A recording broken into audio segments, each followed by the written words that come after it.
สวัสดีครับผมนายสุทัศน์ชิลอยเจ้าหน้าที่โครงการขยายผลโครงการหลวงเพื่อแก้ปัญหาพื้นที่ปลูกฝิ่นอย่างยั่งยืนบ้านห้วยแห้งตำบลศพโขงอำเภออมก๋อยจังหวัดเชียงใหม่วันนี้กับผมจะได้มาให้ความรู้เกี่ยวกับเรื่องของการปลูกกาแฟอาราบิก้าครับผมลูกเนี่ยตะแกพอเสือกาแฟเนี่ยกาแฟพอเสือจะได้จะรอเพราะตะแกเสือเอาเลยเมื่อกี้เนี่ยเมื่อกี้อธิบายเนี่ยตะแกรู้วิธีเลยเสือจะได้จะรอก็เลยแกอันชูจะรอเนี่ยไอ้น่ะดูในกาแฟพอเสือเนาะพอเสือไว้อันเชฟไว้เนี่ยอันน่ะกาแฟเนาะพอประตูเลยกูต่อแล้วตะแกกังคูคุยเนี่ยตะแกรู้เคยเนาะประเทศไทยเนาะตะแกขนาดอยู่เนาะตะแกกาแฟเนาะเลเอไปจะได้เลเอพอเสือเลเอไปในประเทศไทยเนาะตะแกกาแฟเนาะเสือเด็กประเทศไทยกี่เนาะเพราะว่าใจตะแกเสือตะแกดูเพลย์จะได้ดูเพลย์ตะแกอันชัวนี่อันชัวนี่เด็กตะแกจะแช่รู้ตามประเทศพอต้องการกาแฟตัวคู่ใจตะแกพอแกส่งเสริมมาเนาะพอกูได้พันอาราบิก้าจะได้ตะแกใจตะแกกระเสือเนาะใจตะแกเลตั้งไหนเนาะจะได้อันชูเบจะได้อันชูเบนี่เธอจะได้เด็ดอากีเธอตั้งไหนเนาะจะได้เสือกี้เด็ดตะแกตะไคร้จะได้จะรู้ตะแกตะไคร้ตะแกอยู่กูได้ตะแก15 ถึง 21 องศาจะได้ตะไคร้มอเบมอตะแกเสือกาแฟน่ะเด็ดอัดโทจะรู้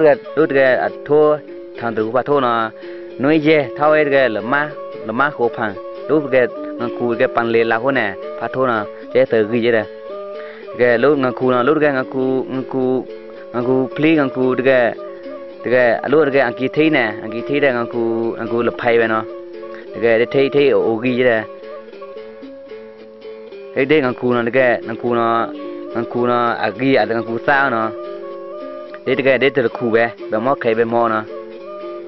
เด็กพอเซอร์ไว้เด็กพอแขวพอตะแกน่ะพอดูแลไว้เนาะจะได้จะเล่าเนี่ยแต่ตะแกพอเจียงเว้ตะแกผ้าเนี่ยพอสักกาแฟผ้าเนาะตะแกพอกูได้ตะแกยี่50 คูณ 50ได้ตะแกเข้าเนี่ยเข้าลีพาโทเนาะกูตะแกกว้างเนาะตะแกยี่ชี้เจ๊โทเนาะยี่ชี้เด็กตะแกเคยแล้วเนี่ยเคยแล้วเนาะเนี่ยพลาดกันคูเนาะตะแกยี่ชี้ได้ยี่ชี้เซนติเมตรตะแกเด็กมันงังคูกินเนี่ยกี่คนละกี่เนี่ยพลาดกับงังคูเนาะอันคืองังคูกี่เนาะกี่เช่างังคูกี่มากี่เช่าเด็กพานเด็กงูอีช่างอีเนี่ยกูอยู่กูปีคอกจะได้พาราหมอเลยหลบไปเด็กพารากูได้อยู่กูปีฟอเฟตเนาะคือปุ๋ยเด็กปุ๋ยกิโลเนี่ยกิโลก็พอแม่เกี่ยได้อาจเป็นผงเนี่ยอันหมอเลยหมอจูพอเนี่ยอันน่ะเอาคุยกันเนาะเด็กพวกเสือเนาะใช่ไหมพวกเสือเนาะ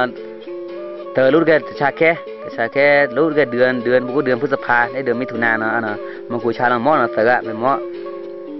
แต่แกรู้แกมุดเธอเนาะใช่ไหมมุดเธอไม่เสือเนาะเธอรู้แกมุดเธอกี้เนาะพวกก็กล้าสมบูรณ์มุดเธอกี้แต่แกอัลเลเนาะมาทำเอวีทำมอเลโอโคใบคุยใบ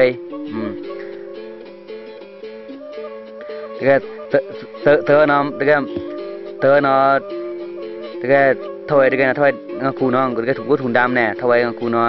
เด็กตะแกมันงังคูกี้เนาะพารามีเอวีมันงังคูเนาะตะแกจะพากี้มากี้เนาะกี้เนาะก็ขอกี้ก็ตะแกก็ช่วยทีเนาะตะแกช่วยทีก็เดี๋ยวขึ้นตะแกปุ๋ยเนาะพาราพี่ในเล่ตะแกในเด็ดมอซ่าในจะได้มันปุ๋ยเนาะมันใบมอจะได้มันปุ๋ยใบมอซ่าเลยใบเนาะเธอก็มันปุ๋ยอยู่ก็ได้ถูกปุ๋ยสูตรตะแกสูตร13 21นี้พาราหมดเลยตะแกละช่องเนาะพาราเบมันเบมอนเนาะมีมันปุ๋ยก็เด้อมีดูรังก็เด้อมันตะแกไปได้พอแต่อยู่กูได้แต่งกิ่งนี่ไล่เวตะแกน่ะไล่ตะแกไล่เวตะแกมุเธอเนี่ยเพราะว่ามีไล่มุเธอไปเนาะตะแกเซเดเบเดี๋ยวมุทานาเธอเด้อไปไล่เกียปีนี่อันชัวโยปีมีทั่วชูเด้อตะแกทั่วชูเด้ออันชูทั่วถอยปะมีตะแกเจ๊ตะแกแขวกาแฟมันเธอเจ๊ตะแกทั่ว130 ถึง 150มอเบมอนะทั่วชูเด้อกันชูหนีไปนี่ก็มีตะแกไล่ก็ตะแกว่าลูกแกอันชูละอันเจ๊อันชูเนาะอันชูลุ่มตะแก chú lúc cái xe máy đi tên nó anh xe máy của chị Ly nó cái bộ chú nó có để du cố đường Phujika cáiก็พฤศจิกาลีทะลุเดือนกุมภาพันธ์นะมอเล็กๆถ้าไปนะเต็มหมดแล้วล่ะนะใจใจผมผลิตได้นะชูจะได้อยู่ใครเว้นจะได้เด็กนะเฉลี่ยเนี่ยเด็กละไล่เนี่ยนี่เด็กนี่เลยเจ้คุยจีไม่กิโลจะได้เดินในมอสั้นไหนเนี่ยมอเมตรเอ็นบ้าล่ะนอนเดี๋ยวนะแกพอเสิร์ฟกาแฟนะหรือแกน้ำไม่แบบมินที่เย่ลูกก็พอเสิร์ฟจะได้จะรอนะแกแบบกาแฟนะก็เตอเวทพวกเชฟนี่เวทีเด็กกันเนาะมินโอก็อย่าโอทีเนาะเด็กก็